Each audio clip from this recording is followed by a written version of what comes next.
Life span of organism are not correlated with their size. देखिए क्या चीज़ है, NCERT में ये बहुत बढ़िया तरीके से एक लाइन लिखी है, यानी life span of organism are not correlated with their size. Generally हम ऐसे सोचते हैं, कहते हैं कि जिस ऑर्गेनिज्म का साइज ज़्यादा बड़ा होगा उसका लाइफ स्पैन उतना ही ज़्यादा होगा, जितना ऑर्गेनिज्म का साइज जो होगा वो छोटा होगा उतना ही उस लिविंग ऑर्गेनिज्म का लाइफ स्पैन कम होगा। बट ऐसा कुछ भी नहीं है, एनसीईआरटी क्लियरली मेंशन करता है, कहता है कि life span of organism are not correlated with their size. जैसे और उसमें एक बहुत बढ़िया एग्जांपल दे रखा है, जैसे मैं बात करता हूँ क्रो का जो है उसमें आप देखें तो 15 साल है उसका life span, average life span जो है। और पैरेट जो है वो जी सकता है कितना, 140 साल तक, मतलब 140 साल उसका लाइफ स्पैन है। तो आप देखो क्रो का और पैरेट का अगर साइज की बात करें तो कोई ज़्यादा डिफरेंसेस नहीं है उनके जो साइज की बात करें। पर अगर आप लाइफ स्पैन की बात करते हैं तो एक का क्रो का 15 साल है और पैरेट का जो है 140 साल। तो there is little difference in their size. अब देखिए क्या है, एनसीईआरटी में आपको इसी के साथ साथ यहाँ पर मेंशन कर देता हूँ, आपके लिए होमवर्क भी मेंशन करता हूँ यहाँ पर कि लाइफ स्पैन, देखिए लाइफ स्पैन की एक तो डेफिनेशन जो है वो लाइफ, आपको एग्जाम में क्या है, एक 1.5 मार्क का क्वेश्चन आ सकता है, कहते हैं डिफाइन लाइफ स्पैन। तो लाइफ स्पैन को अगर आपने डिफाइन करना है तो simple, the period from the birth to the natural death of an organism called its life span. ठीक है, और एक आपको एग्जांपल दे दें कि लाइफ स्पैन किसका ऑर्गेनिज्म का कितना है। अब वहां पर एक डिफरेंट ऑर्गेनिज्म दे रखे हैं, कुछ के लाइफ स्पैन एनसीईआरटी की बुक में मेंशन कर रखे हैं, कुछ ऑर्गेनिज्म के लाइफ स्पैन, एवरेज जो लाइफ स्पैन है वो मेंशन कर रखे हैं, पर कुछ के नहीं कर रखे हैं। तो ये एक तरह से मैं आपको होमवर्क दे रहा हूँ कि आपने क्या करना है, वो डिफरेंट लिविंग ऑर्गेनिज्म, डिफरेंट जो प्लांट्स वगैरह हैं, प्लांट्स भी दे रखे हैं, तो उनके जो लाइफ स्पैन है उनको आपने फाइंड आउट करना है।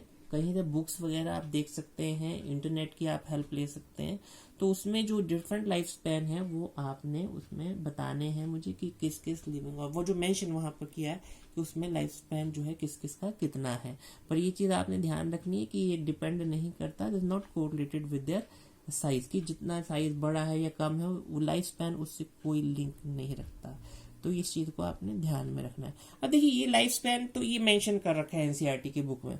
अब आप ये देखें कि हम सपोज ऑर्गेनिज्म है, मैं ऑर्गेनिज्म हूं, आप लिविंग ऑर्गेनिज्म है, ठीक है। और अगर मान लीजिए कि आपका लाइफ स्पैन मैं कहता हूं 70 ईयर्स है, ठीक है, तो 70 ईयर्स आप जिए, अब मेरा भी लाइफ स्पैन कितना है, 70 ईयर्स, सपोज मेरा भी 70 ईयर्स या 60 ईयर्स है, ठीक है। तो अब आप देखें कि भाई लाइफ स्पैन अगर मान लीजिए 60 या 70 है तो क्या होगा कि 70 साल आप जिएंगे, उसके बाद एक्सट्रीम मर गए, डेथ होगी, ठीक है। अब अगर डेथ होगी दैट मीन्स कि अगर जब अगर सबकी डेथ हो जाए एक ही टाइम में और आगे कोई सोर्स ना हो मल्टीप्लाई करने का, तो दैट मीन्स कि वो जो है वो लिविंग ऑर्गेनिज्म, वो स्पीशीज जो है उस लिविंग ऑर्गेनिज्म की वो एक्सटिंक्ट हो जाएगी, खत्म हो जाएगी, वो प्रजाति खत्म हो जाएगी। लेकिन अब जो है वो लिविंग वर्ल्ड में, बायोलॉजिकल वर्ल्ड में एक ऐसी प्रोसेस, बायोलॉजिकल प्रोसेस ऐसी प्रोसेस है जिससे लिविंग ऑर्गेनिज्म का नंबर जो है वो मल्टीप्लाई कर सकता है। Now I am coming to this particular topic, that is reproduction. So अब हम रिप्रोडक्शन की प्रोसेस के बारे में, उसी की प्रोसेस के ऊपर आ रहे हैं, उसकी डेफिनेशन के ऊपर आएंगे।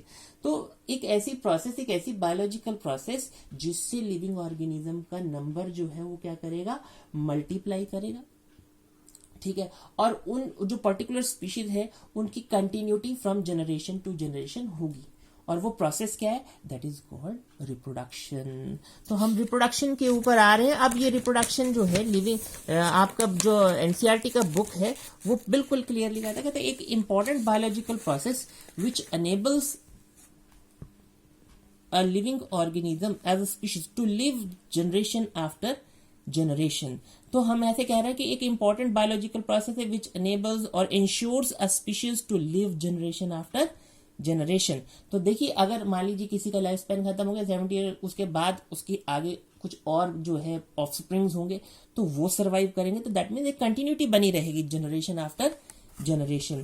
तो वो एक ऐसी प्रोसेस है विच अनेबल्स और ensures the species to live generation after generation, that is reproduction, ठीक है। तो इसलिए इंपॉर्टेंट है, कहने का मतलब ये कि भी रिप्रोडक्शन की इंपॉर्टेंस क्या है, what is the major importance of reproduction, so that enables this process enables a species to live generation after generation. So that means that maintain the continuity of a species generation after generation.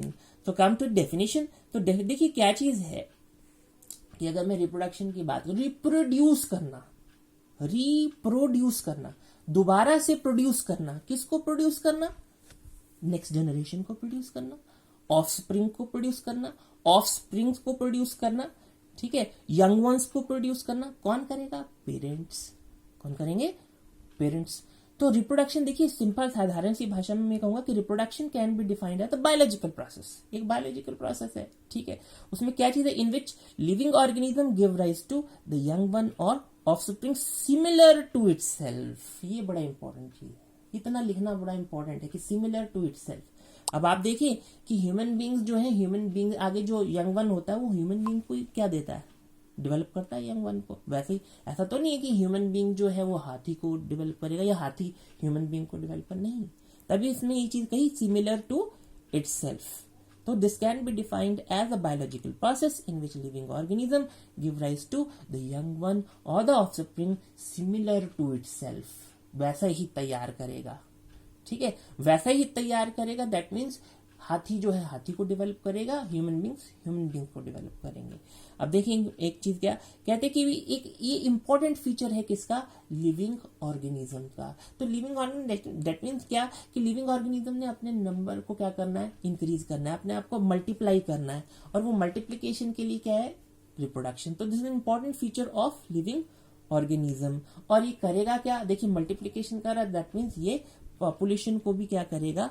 Increase करेगा, ठीक है, fine. अब देखिए क्या चीज मैंने आपको diversity की बात बताई थी कि लिविंग ऑर्गेनिज्म में क्या है? डाइवर्सिटी है। और ये जितने भी लिविंग ऑर्गेनिज्म है वो एक अपना मैकेनिज्म डेवलप करते हैं, किसके लिए? To reproduce themselves.